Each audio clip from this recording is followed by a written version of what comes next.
Hi, this is Stacey Barr, Evidence-Based Leadership and Performance Measure Specialist. Welcome to Lesson 7 of the 10 Secrets to KPI Success training course. In Lesson 7, we're going to check if your performance reports lack actionable insight because they're answering the wrong questions. Now, yet another of the struggles that we have in performance measurement is that performance reports and dashboards tend to be cumbersome and boring and hard to navigate. They make it very difficult to get the answers to our questions. Now, one reason why performance reports and dashboards aren't insightful is that we have the wrong purpose for them. Too often, we use performance reports more to cover your ass rather than for continuous performance improvement. So the way they are designed ends up answering the wrong questions. They include as much information as possible to keep the monkey off our backs, or they're full of details that someone thought would be interesting for the audience without necessarily giving enough thought to what would be useful to that audience.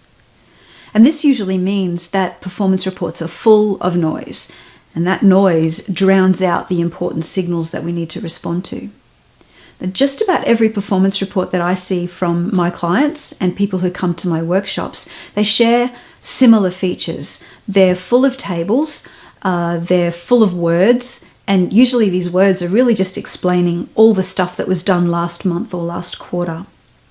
If they do have graphs, the graphs are often there for decorative purposes, and different styles of graphs are used just to keep the report interesting. If they feature dials and gauges, that's bad because those things don't have the capability to show us how performance is tracking over time. Every performance report really needs to answer just 3 important questions. Now, the first one is, what is performance really doing? We need to see clearly any true signals of change in the measure over time, not just the noisy point-to-point variances. The second is, why is performance doing that? If you see a signal in your performance measure, you need information that helps you interpret that signal and understand what's causing it. And the third is, what should we be doing about this? Actionable performance reports include recommendations for action to improve performance based on analysis of the causes of any signals. So a good performance report will have the performance measures, some supplementary analysis to interpret what's going on with that performance measure, and some recommendations that are based on the analysis so that users of the report can make the best decisions about how to improve performance. In the PUMP methodology, we have a very specific performance report and dashboard design approach that makes sure that reports answer those 3 questions. But it also makes sure that reports are formatted well, they're laid out in a way that's easy to navigate and helps signals jump right off the page and almost slap you in the face.